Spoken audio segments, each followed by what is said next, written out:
Hey, good morning. Welcome to Hobby Evolution, episode number 55. Freshly shaven this morning. I went a couple days longer than anticipated. So fresh haircut, fresh shave. I don't look like Grizzly Adams anymore.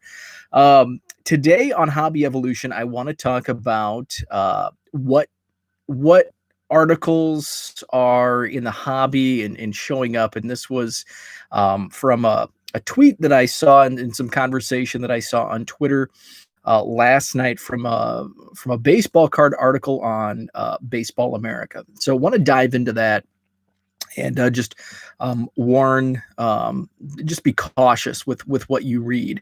A big thanks to Christy, came through with some used top holders, top loaders. Made a call to action last week that I was running dangerously low. I actually had to get into my stash of brand new top loaders that I bought at the card shop last week for 20 cents per top loader. I can't believe I spent that on top loaders. So I'm saving those for like the really nice new cards. But I had to dive into like one of those packages for my eBay shipments. But Dan, my trading buddy in Bloomington, Illinois, sent a bunch. Christy sent this batch. Let's see. I did buy Columbia Hobby, by the way, is typically where I have purchased top loaders. Before the pandemic, Columbia Hobby, you could buy a case of cardboard gold top loaders, just the standard top loaders, work great. And I was getting them for, if I bought a case, I could get them at 5 cents per top loader, which is a great deal because a lot of times people are selling them used for that price or even higher. So I've been checking on a fairly regular basis to their website, and they've been sold out. Somebody on Twitter actually asked, just tweeted out, like, are these good? And thankfully I saw their tweet. So I offered my recommendation that yes, they're great. Columbia Hobby is great to work with. I've bought a lot of stuff, supplies from them over the last few years. So I went and they had a half case, so 500 top loaders and 500 penny sleeves. And I think the price shipped was like $50. So about twice as much I was paying pre-pandemic. I was paying $55 shipped for 1,000 top loaders. So basically paying double. But you get the bonus 500 sleeves to go with it. So not quite double, I guess.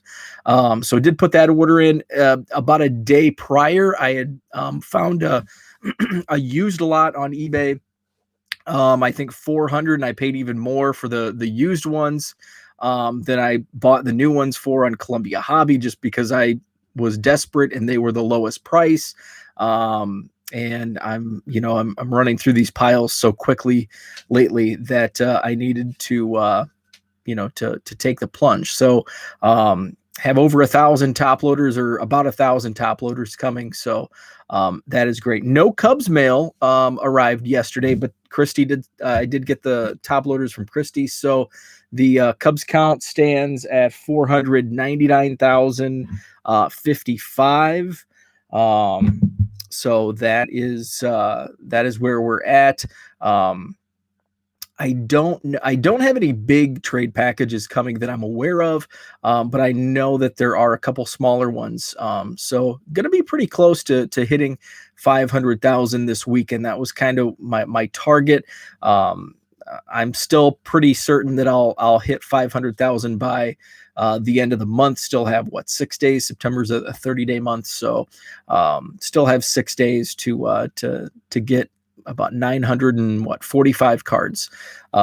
So I think I'm going to be able to hit that mark. So the topic I wanted to discuss today was don't believe everything you read. And that's pretty common, especially we're 2 months away from an election, maybe less than 2 months, October, November, 6 weeks away from the election. So, and obviously that's stressed in the political realm. No matter what side of the aisle you are on, don't believe everything you read. And there was an article that was posted. Texas Card Dude posted it. It's a Baseball America article, and I'm disappointed because Baseball America is a top-notch publication. Obviously, they're the number one for prospecting and minor league baseball, amateur baseball. But I was disappointed that they published this article under their banner about investing in baseball cards. It was A, poorly written, and B, the content was it didn't elaborate. There were some points in there that were correct. They just weren't provided in a very good way. There's a big debate on investing in baseball cards, prospecting, speculating, day trading, and our trading cards, mentioned whatever title you want to give it. And yes, you can absolutely speculate, prospect in baseball cards. And that's kind of the angle that Baseball America was going with this article. They dropped names like Adley Rutschman and Wander Franco. The problem is, if you go out and buy Wander Franco and Adley Rutschman right now, they're already potentially at the top of their value. They come in really high. So and the content and how it was written was try to find the next, and they did name drop Ronnie Mauricio. And, usually by the time names like a Ronnie Mauricio or, by this guy come out, it's too late. When I dabble in this, I try to find guys that are in the dollar bin, but still in the low minors. And usually it doesn't really pan out. I did sell, actually. I bought a Bowman Chrome Auto out of a dollar box of a Yankees minor leaguer. I don't even think he's in the top 30 of their organization's prospect list. His name's Hoy Jun Park. Bought it out of a dollar box about a year ago. And I put it in my eBay store, $5 shipped. And it sat in my eBay store and sat, and it finally sold this week.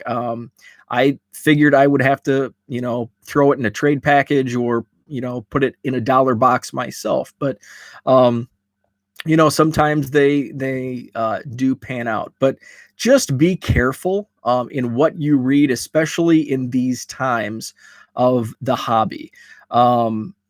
Do your own research. Don't take everything at face value. Kind of with anything, if you're going to, and I'm going to use the word invest because when you spend money on a product, no matter what it is, you are investing your money, your hard-earned money, into a product, whether it's a baseball card or, whether you're investing in stocks, whatever. You're putting your money into something, and whether it's a hobby or, something else, just make sure, if you're doing it for, a return on investment, you make sure you're doing your due diligence, reading as much as you can, and not taking any one article at face value, any one blog, even this Hobby Evolution episode. Reach out to other sources, and do your own homework to come up with, educated decision on what you should spend your money on. So that article was, I saw Texas Card Dude posted the article at some point yesterday, and I didn't click on it. I didn't read it, but then Ben from our trading cards posted his opinion on the article. So then I had to click, and it was pretty bad. I'm disappointed that Baseball America would publish an article that was clearly not edited, first of all, but I don't think it was really vetted. It was poorly written in more ways than one. So I was a little disappointed that they would put that out there. Oh, Jenny's with us. Yeah, Jenny. I was just talking about don't believe everything you read, and that was spurred by that Baseball America article that was posted at some point recently. So there's a lot of great hobby follows out there, and my suggestion is just do as much homework as possible when it comes to whether you're collecting for fun or whether you're collecting for a return on your money. Even if you're just collecting for fun, you don't want to buy products that, well, I guess if you're having fun, if it truly is your hobby and you don't care on value, then I guess just do what you want. But if you're trying to recoup that money, or set it away for the potential that you may need to sell at a later date, then obviously do some homework. Some of the topics or the forums that I read up on. I do a lot of. I think I've become really educated on what products to buy and what to stay away from, and when to buy and sell certain things. Reading the blowout forums, blowoutcards.com. There are some great people some very intelligent baseball card people in there. And I've been reading those forums the last several years now. And it's really given me a good kind of base to decide what I'm going to buy to potentially flip, especially when it comes to the month of November and December with the Christmas sales and the Black Friday sales that actually Blowout does. Some things are going to miss. Project 2020 at the start really kind of, I poo-pooed it. And it blew up, and then it blew up. And it's not worth what it was in May. Another thing was the Ben Baller Chrome boxes on Topps, and I entered the lottery, and I kind of waited till the 11th hour to actually make the purchase of a box. I was very hesitant on it. It was a $250 box. In the end of the day, I figured my thought process was, if I can make $100 net, if I can net $100 profit on this box, I think it's a good buy. And it was trending early on that I could make a couple $100. And so I made the purchase. I did the pre-sale. I still have not received a shipping notification. I've been in communication with the buyer on eBay. I accepted a low offer of $525, but it was made that night that I received confirmation and made my purchase.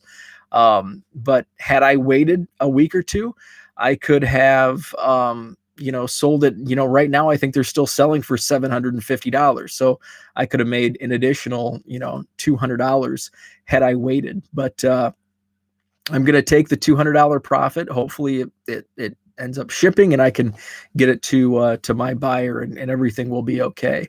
It seems like the boxes have been loaded or completely junk. And it seems that's what's happening with Topps this year in general. A lot of hot boxes, and I think there's definitely some issues with with the pandemic. I mean, everything was pushed back because facilities were shut down in April and May, and then they were back at half staff. So there's less time in the day for them to get these products moving and packed. And so I think that's where a lot of I pulled. In my Allen and Ginter, I pulled 2 Yordan Alvarez base cards, but I pulled 7 Bo Bichette and Aquino and the other Kyle Lewis. I pulled 7 of their rookies, only 2 Alvarez. So, and my case of Allen and Ginter ran pretty cold in general, but I've seen some cases that have run extremely hot. So it's it's been very weird how the packouts have been this year. So Sanoa card is a hit. Yeah, and I think when I pulled a Chris Bryant box topper. Well, it was the N43, so it was smaller than the box topper. That was a huge hit for me. But the rest of them are just kind of like blah, and they don't sell. I sold one box topper so far of Aaron Judge. This is Freddie Freeman, who's going to my buddy Herman. And the rest, I think, I don't even know if I've listed all of them in my eBay store because they just don't move. You have to sell them at definitely more than they're probably worth to most people because of of the shipping. You can't PWE them, and they're probably worth only a few bucks. So yeah, there's been some wild pack out issues. I will let you know. I'll include what I don't have listed. I'll just throw in your trade box. I'm not sure. I think I have 2 or 3, and I may have a couple others because I generally don't list all of my box toppers. So I'll see what I have, and I'll let you know what I have, and I can throw those in your trade box. I'll probably be working on that on Saturday. So I've got your Miguel Sano box. It's over here somewhere. There's Will Clark. What's this? That's 2020 Bowman. I think there's some chrome in here.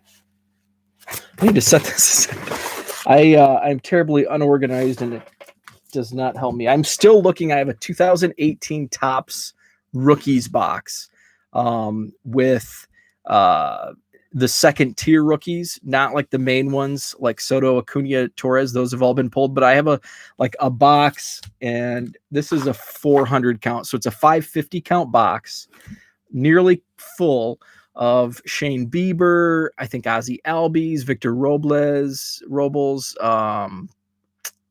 who else is in there? Soroka, Flaherty, and I can't find it. And I've torn my card room up, and I know it's in here somewhere, but I just can't find it.